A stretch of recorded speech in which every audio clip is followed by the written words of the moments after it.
राधे राधे दोस्तों, आप सब जानते हो कि कर्मों की गति को आज तक कोई नहीं बदल पाया।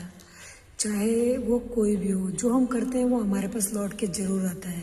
एक ट्रू स्टोरी के साथ मैं आपको दिखाती हूँ कि देखो क्या है। बेजुबानों की बद्दुआ कैसे लगती है दोस्तों, आज मैं आपको प्रूफ दूंगी, पूरा सब बताऊंगी आपको।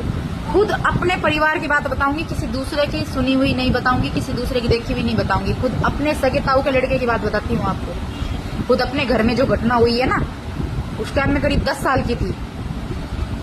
10 साल की तो होंगी मैं 2006 में, क्योंकि मेरा 1995 का मेरा जन्म है, तो अभी आप ही लगा लीजिए मैं कितने साल की थी उस टाइम। 2006 के लास्ट दिसंबर की बात है, भरी सर्दी की बात। जो मेरे ताऊ का लड़का है ना, ठेकेदार था मील, ये जो मील में सरिये बनते हैं ना, मकानों में लगते हैं सरिये, ये इसका ठेकेदार था। उसको इतना ज्यादा घमंड था कि वो मोहल्ले में ऐसे छाती चौड़ी करके चलता था कि किसी को इंसान नहीं समझता था वो। खुद अपने सगे ताऊ के लड़के की बात बता रही हूँ आपको। जो भूसवाला मकान होता है ना, भूसवाला एक कोठा होता है हमारे यूपी में, तो जानते हैं भूसा जो गाय भैंस खाती है, उसमें बेचारी एक कुत्ती फीमेल डॉग ने 6 बच्चे दे दिए बेचारी ने। ठीक है, उस पापी ने क्या किया, उन बच्चों को बोरे में भरा, और काली नदी है हमारे यहाँ मुजफ्फरनगर में, क्योंकि मैं यूपी में मेरा मायका है, राजस्थान जोधपुर में मेरी ससुराल है, उसमें फेंक के आ गया वो। ठीक है, उस निर्दयी को इतनी सी दया नहीं आई उन छोटे बच्चों पे। 6 बच्चे थे बेचारे। ठीक है, उनकी माँ पूरी रात तड़पी, पूरे दिन तड़पी बेचारी। अगले दिन वो जा रहा था साले के साथ शादी में, किसी की शादी में गया था। घमंड तो इतना ज्यादा चढ़ा हुआ था ना, और खुशी इतना ज्यादा था कि बहुत अच्छा काम किया हुआ है।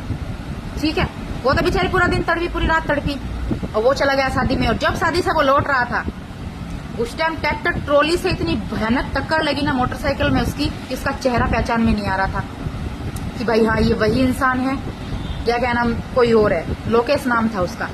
और जो उसका साला था ना, साला बच गया, साले को इतनी सी भी खरोंच नहीं, देख लीजिए।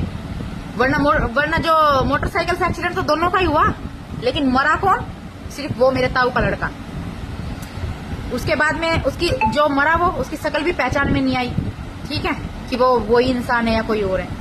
बाद में 2 बच्चे थे जो छोड़ के मरा था, उनमें से एक लड़के को सांप ने डस लिया। पत्नी देवर के बैठ गई, उनके साथ हमारी बोलचाल नहीं, नाम मतलब रखते। उस दिन से हमने मतलब खत्म कर दिया। जिस दिन वो बच्चे वो फेंक के आया था, हमको नहीं पता वो किस टाइम फेंक के आया, वो तो रात में फेंक के आया। मोहल्ले वालों ने खूब लड़ाई करी उसके साथ में, लेकिन सबको गाली गलौज करी उसने, सबके साथ लड़ा। ठीक है, उसको इतना ज्यादा घमंड चढ़ रहा था, भगवान ने तोड़ दिया घमंड। गया गधे के सिर से, सिर्फ 48 घंटों में उसकी मौत हो गई थी। और बिल्कुल सच बात, अपने परिवार की बात बता रही हूँ आपको, कसम खा के कह रही हूँ गंगा मैया की। ठीक है दोस्तों, और मरने के बाद भी सुकून नहीं मिला। मरने के बाद पिशाच बन गया, लोगों को परेशान करने लगा। मरने के बाद भी मुक्ति नहीं मिली उसको। पता नहीं कितने उसने मारे मरने के बाद भी, जिसको चाहे चिपट जाता था। 2006 के लास्ट दिसंबर की बात है। अब देखिए आप कितने साल हो गए हैं उस चीज को।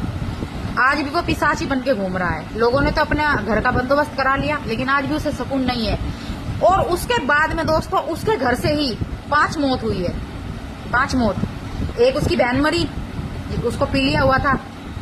दूसरे मरे मेरे सगा जो ताऊ है, जिसका वो बेटा था, माँ बाप मरे उसके। एक उसका बेटा मरा, खुद वो मरा। 5 मौत हुई उसके घर से। तो उस डॉग का श्राप उसको इतना ज्यादा लगा था ना, आज भी है श्राप उसके घर के। आज उसके घर में कोई खुशी नहीं है, कोई शांति नहीं है। आज भी 12 बाट है उसका घर। तो देख लिया, कर्म यही मिलना है, यही लौट के आएगा। मेरे सगे ताऊ के लड़के की बात बताई मैंने आपको, किसी दूसरे की बात नहीं बताई है। अपनी मम्मी की कसम खा के कहती हूँ, बिल्कुल सच्ची बात है। मैं कभी झूठ नहीं बोलती हूँ। महादेव की भक्त हूँ, प्रजापति समाज की बेटी हूँ, और दक्ष प्रजापति जो है भोलेनाथ के ससुर, उनके वंशज है। उनकी कसम खा के बोलती हूँ, बिल्कुल सच्ची बात है। चाहे तो अपनी मम्मी से वीडियो बना दूंगी अपनी मम्मी की, मेरी मम्मी बता देगी आपको। बिल्कुल सच्ची बात है। एक फीमेल डॉग ने कैसे परिवार बर्बाद कर दिया उसकी बद्दुआ ने। तो मत करो गलत किसी के साथ, जीने दो इनको भी अधिकार है। ठीक है, देखा दोस्तों, आपने बात बहुत छोटी सी थी, लेकिन बात लॉजिकली थी कि हमने चाहे जानवर के साथ या इंसान के साथ, गलत तो गलत होता है। जो किया उसने उसका भुगतान भी किया। इसी तरह से गलत ना करें, गलत होने